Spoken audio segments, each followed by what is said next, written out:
Cases से। अध्यक्ष महोदय, श्री विक्रम सिंह जरयाल जी ने जो यहाँ प्रस्ताव रखा है, ट्राइबल सब प्लान हेतु स्वीकृत बजट में से 2% प्रदेश के नॉन ट्राइबल एरिया में रह रही ट्राइबल जनसंख्या पर व्यय करने हेतु, मैं इसके समर्थन में बोलने को खड़ी हुई हूँ। ये बहुत अच्छा प्रस्ताव आपने रखा है।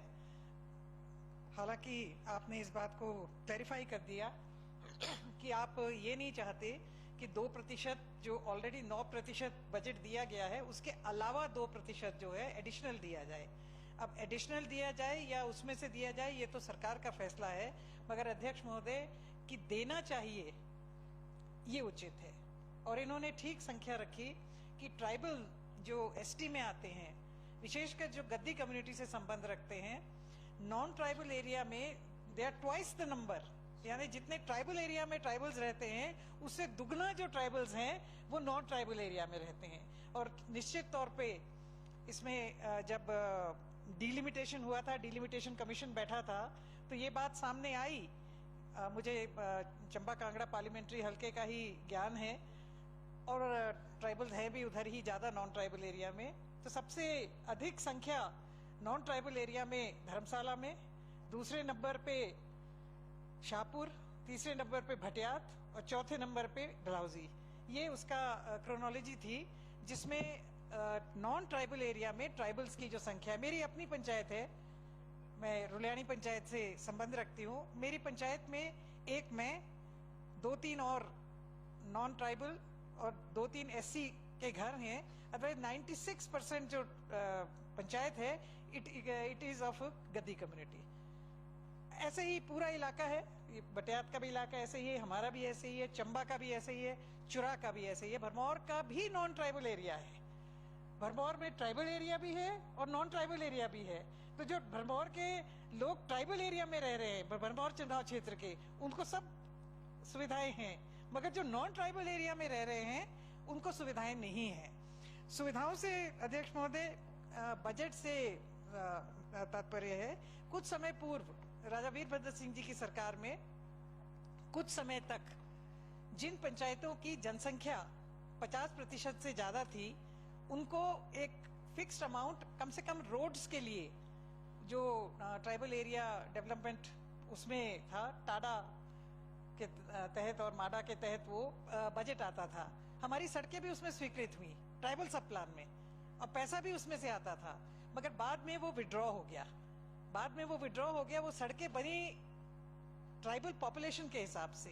तो अभी भी ये बहुत अच्छा सुझाव है आपका कि जहां जहां ट्राइबल पॉपुलेशन परसेंटेज फिक्स कर ले, 40%, 50% से ऊपर जहां जिस यूनिट का आपको कोई लेना पड़ेगा, चाहे आप पटवार सर्कल का यूनिट ले, चाहे आप रेवेन्यू विलेज का यूनिट ले। Revenue village is more appropriate, क्योंकि कहीं कहीं जो गद्दी समुदाय हैं वो उसी पंचायत में एक तरफ बसे हुए हैं और दूसरी तरफ दूसरी जातियों के लोग भी बसे हुए हैं।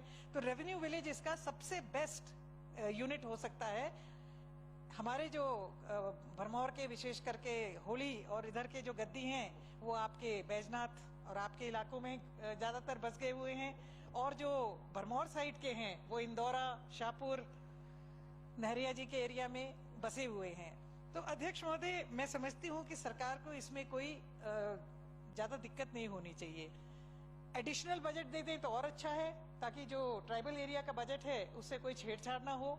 और ये भी बात इनकी सही है, हाँ एडिशनल दे दें तो बहुत अच्छी बात है, एडिशनल ही होना चाहिए, क्योंकि ट्राइबल एरिया को जो बजट जा रहा है, ट्राइबल एरिया एक तो वास्ट बहुत है, फैला हुआ। अगर आप देखें लाहौल स्पीति अकेले ही हिमाचल प्रदेश का 1/4 हिस्सा पड़ता है। तो उस बात को भी कंसिडरेशन में रखना पड़ेगा कि हमारे एरिया क्या है और लाहौल स्पीति या किन्नौर या इवन भरमौर पांगी का एरिया क्या है।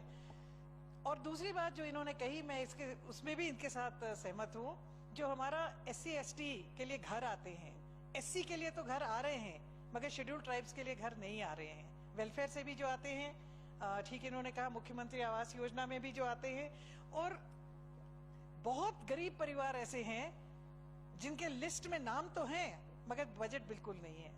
इसके बारे में भी मुख्यमंत्री और सरकार कोई आश्वासन दे, ताकि हमारे जो ट्राइबल उसमें आते हैं, क्योंकि अगर आप देखें अध्यक्ष महोदय, एससी जो है वो पूरे हिमाचल प्रदेश में कहीं भी बसे हों, उनको बेनिफिट लगातार मिल रहा है, मिलना भी चाहिए, उनके लिए वो आरक्षण है और वो मिलता है। मगर एसटी जिसको आरक्षण है उनको नहीं मिल रहा है। तो ये एनॉमली है कि अगर वो पांगी, भरमौर, लाहौल या किन्नौर में नहीं है तो उनको वो बेनिफिट नहीं मिल रहा है। बेनिफिट मिलना चाहिए। नौकरियों में आरक्षण जहां नहीं हो रहा है वो बहुत गलत है। बैकडोर एंट्रीज नहीं होनी चाहिए। कोई भी जो हमारी सरकारी नौकरी निकलती है आजकल, क्योंकि एक नई प्रथा चली है